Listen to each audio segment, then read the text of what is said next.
Missionary. I'm your host, Ryan Marshall. Today we're going to talk about relationships. Today being November 2nd, it just so happens to be my wedding anniversary. So I'd like to talk to you about a few things that I've learned over the years. Hopefully it can help. Before we do that, let's hear how easy it is to make a podcast. The Bible says in Proverbs chapter 18, verse 22, "Whoso findeth a wife findeth a good thing, and obtaineth favor of the Lord." On November 2nd, 1998, my wife and I were married. We were married by my grandpa in his living room. Had a lot of people say that it wasn't going to last. A lot of people say that, it was just a teenage thing where we just wasn't going to make it. Didn't have a big wedding. We just had a few family members there. But here it is. It's been 23 years, still going strong. But I want to talk to you about some of the reasons that is. A lot of people think, that whenever you're in a relationship, you just always say they're right, or they always say you're right, and everybody just kind of agrees to disagree and just moves on. But the reality of it is, it is give and take. So over the past several years, we're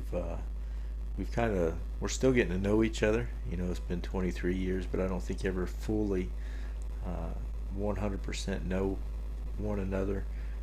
You continually grow together and learn new things, regardless of the time that you've been together. But some of the things that we've gone through over the years, was preparation to get us where we are today.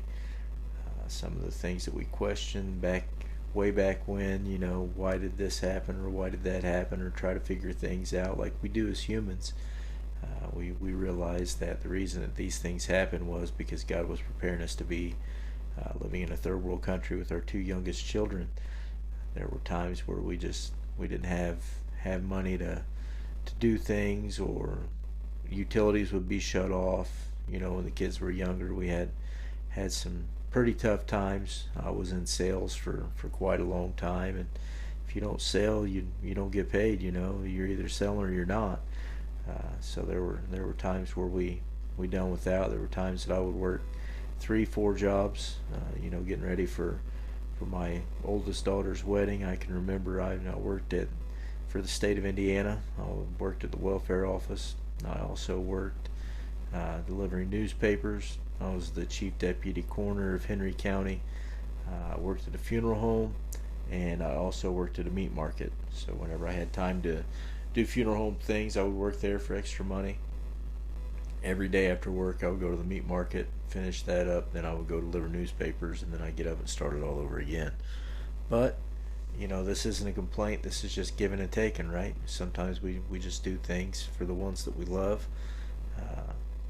Some things that my wife has, been there with me through a lot of things, but some of the things that she's had to give up for me as well. There's so many things that we look at, and we're like, wow, this really happened for a reason. We'll be sitting here in Papua New Guinea sometimes, and we'll just look at each other and be like, oh, so that's why that happened.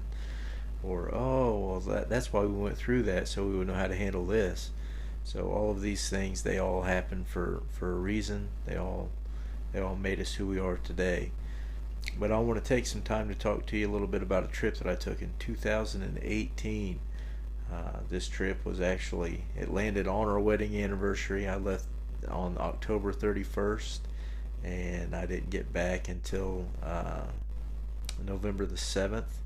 And this trip was to Manila, to the Asia Pacific Conference. And I want to tell you a little story about what happened on our anniversary, 2018. Little did I know, while I was at this conference, there was a lot of the ladies of the church was having a prayer meeting. My wife was there. They was praying for her, praying over her. My pastor and I, we went over to the Asia Pacific Conference, just to kind of get a feel for the Asia Pacific. I'd never been there. I'd talked to Brother Ball a few times about feeling a call, and he was like, well, let's get you down in that region, where you're feeling a call to, and we'll just kind of see how it plays out. So on our anniversary, on November the 2nd, we was at a small church in Manila, and we're in this service, and we're singing Let It Rain. And as we're singing this song, the power goes out. So power goes out. Me being in my Western mindset, power goes out. I kind of look around, see what's going on, but everybody that's there, all the nationals that are there, it didn't phase them at all. They didn't stop singing, they didn't stop playing, they just kept on going. So we all start getting our cell phones out, turning our lights on so that we got light in the place, and we're shining the lights in this room. It's November in Manila, so it's not the coolest place in the world. It's a little starting to heat up now. The air conditioning's off. There's no air moving. It's fans blowing, and we're in an upper room. We're over another building, and after this happened, the lights come back on, and we have some church. Well, there was a man that came in the back of the building, and he had two men, and one of them had his wife with him, and as soon as I seen him, I just began to weep. And this was on my wedding anniversary, mind you, on November the 2nd. Seen him, started to weep, and I was like, man, I really got to talk to these guys. Well, before we left America to go to Manila, my pastor had our church come up. We anointed 12 cloths, and anyone that I seen in Manila that I felt a direct connection to, I was to give them a cloth. I came home with most of them, but I gave maybe 5 away, something like that. Um, but when they came in, I already knew that I knew where 4 of them was going right off the bat. So they come in, and I just begin to weep, and I was like, man, I got to talk to these people after this service. So after the service, I go back, and I began to tell them, that I felt the connection. I didn't really go into great detail. Told them about the cloths that I had, and asked them if each of them would take one. So I handed them all a cloth, and then I told Brother Barnett, I said, man, we really need to get together so I can tell you about a dream that I had.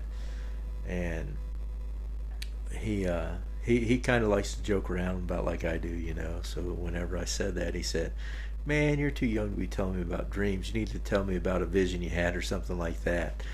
But I was like, I really got to tell you about this dream. Well, a couple days go by, and we're sitting there, and we go to a service, and we had the afternoon off, and then we had the evening off that day. So we just had a morning service, and we wasn't going back for another day. And I said, hey, is now a good time? I said, I really need to talk to you.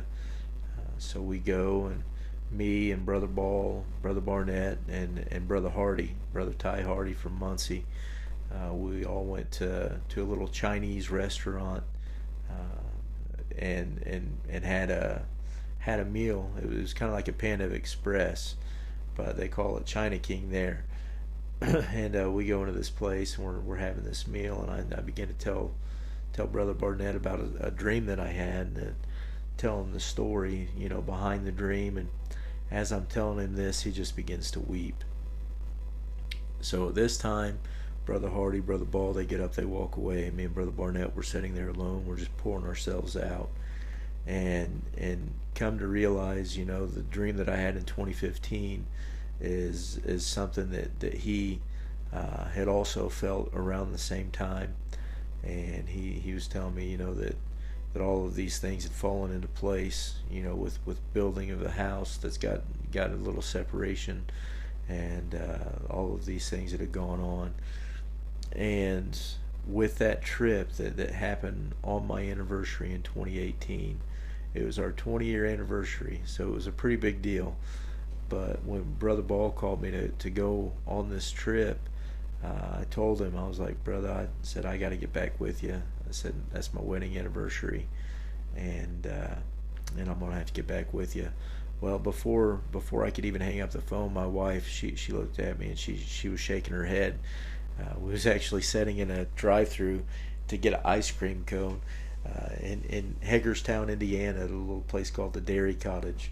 And we was getting ready to go through this drive-through, and I get this call. So I pull over to the side of the road, and super spiritual moment. We got ice cream. We're getting ready to go in and get some ice cream, and then I get this call.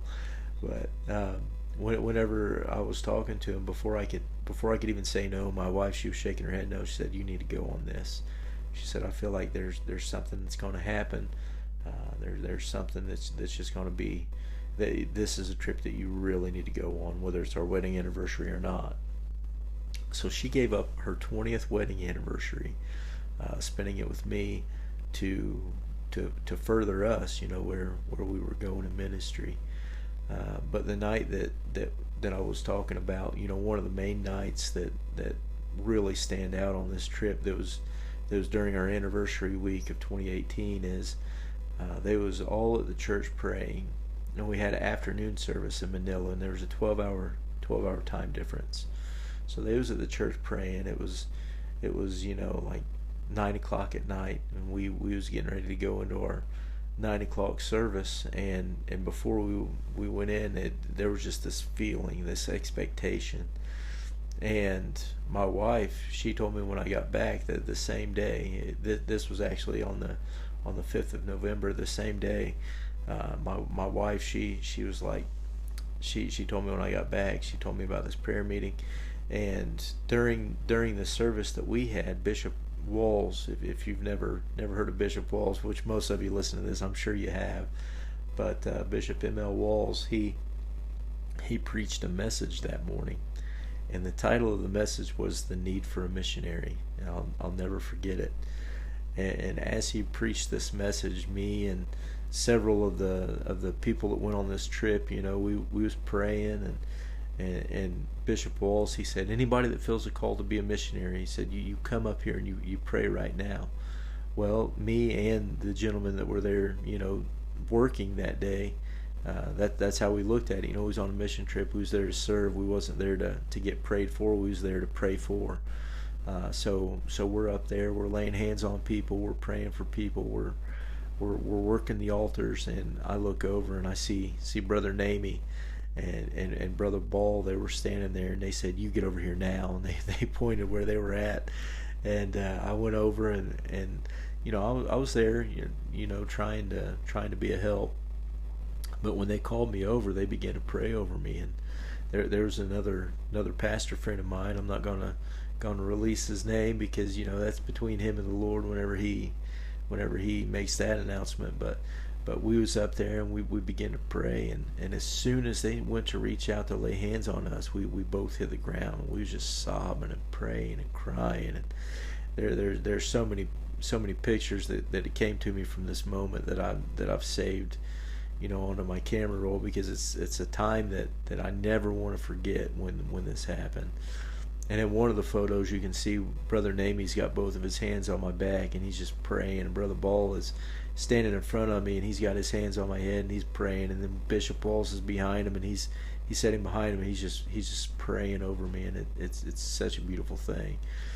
And as this was happening, back to my wife back in the States, they was praying, and my pastor's wife came up and began to prophesy to my wife, began to speak so many things into her, that this exact moment that I'm getting prayed for, well, she's getting prayed for too, and people speaking and imparting things into us at the same time, at this exact same time, even though we're thousands of miles apart, people still being obedient to God, and they're speaking into us. And that even though we felt like we gave something up that year, whenever we missed our anniversary, we gained so much. Long story short is that after that trip, I got home. We talked about it. She told me that she felt a difference, that night. I told her what happened that day in Manila, and the stories, they just went together so well. And I called Brother Ball, and I was like, first I talked to my wife, of course, because that's what keeps you married, guys. Here's the secret: you listen, you talk, open communication. I know a lot of people don't have that these days, but we've got to talk. We've got to communicate. We've got to keep that line of communication open. But my wife and I, we talked, and I told her, I said, we got to go to Papua New Guinea. We didn't even know where Papua New Guinea was at the time, but she said, I know. She said, I already knew you was going to come back and tell me that we was going to be going somewhere.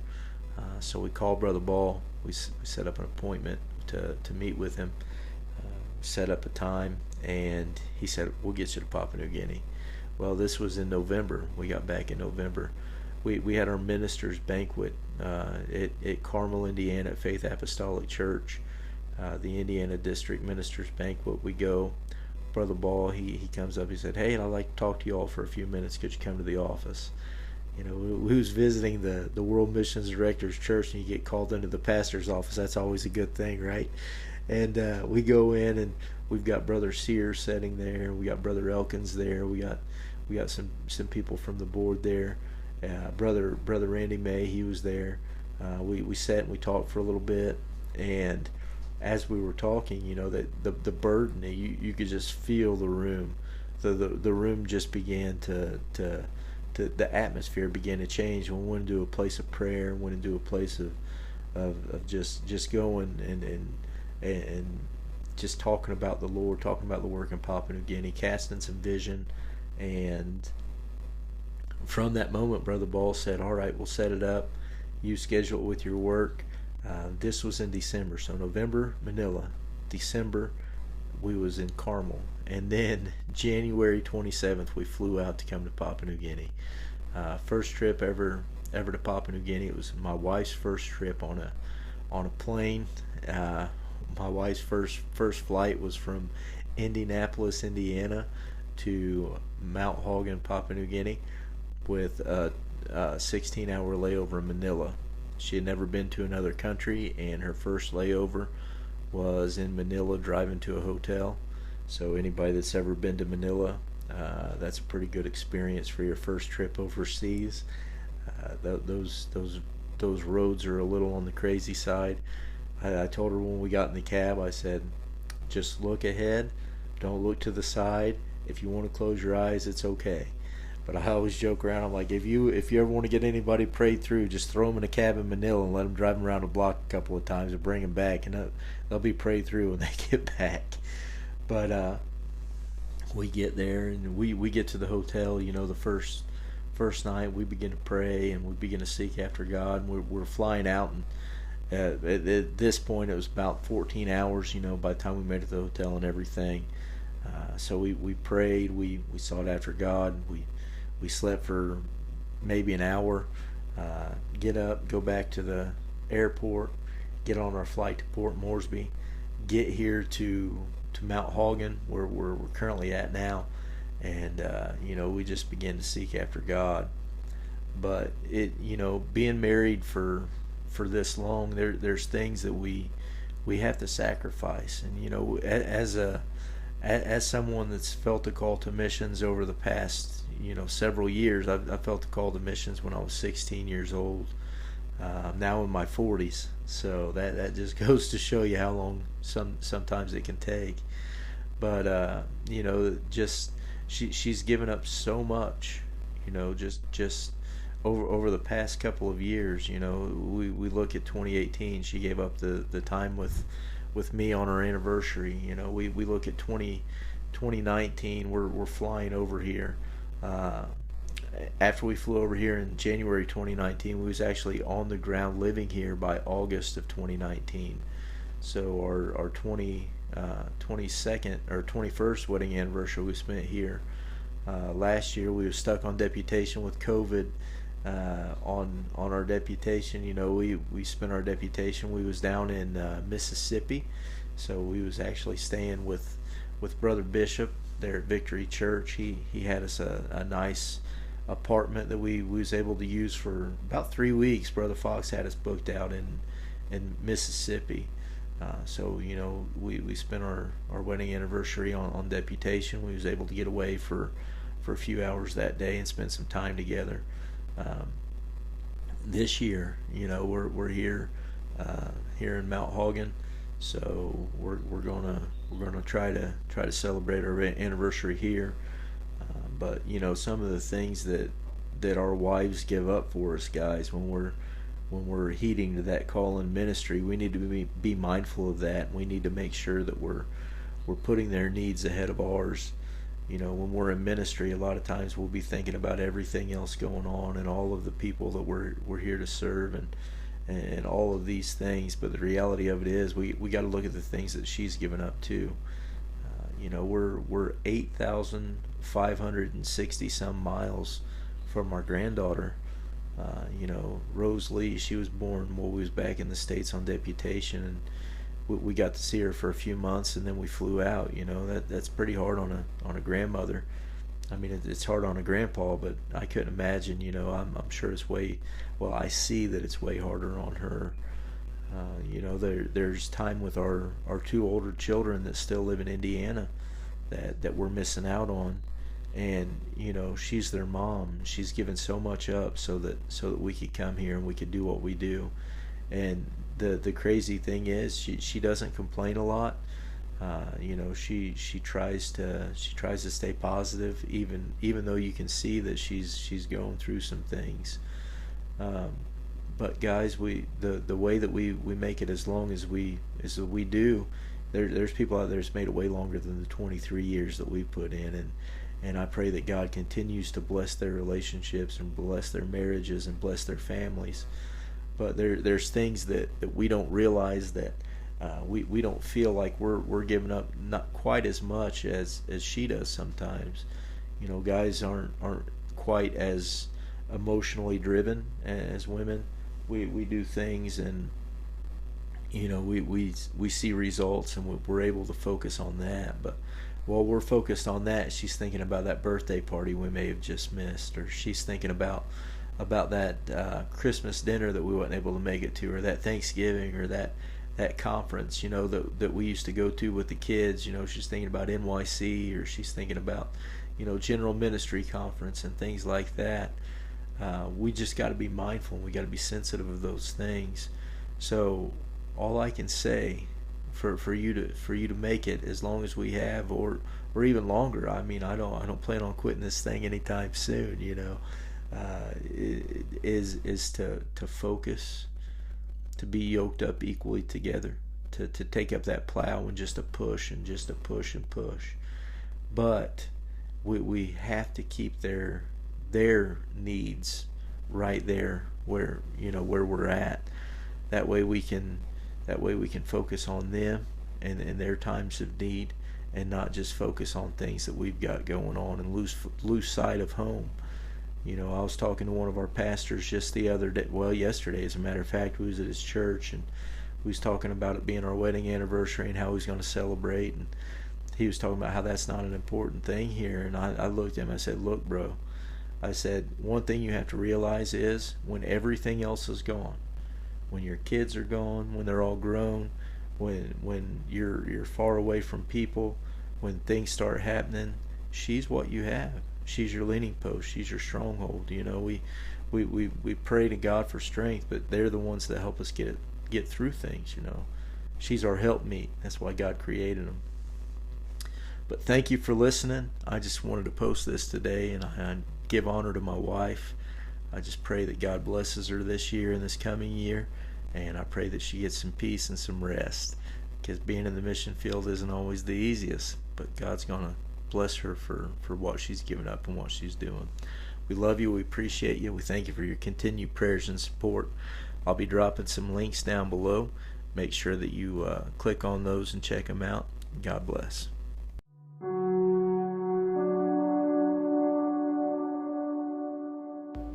You've been listening to Coffee with a Missionary. Please don't forget to give us 5 stars, review, comment, and share. Thank you for listening. God bless.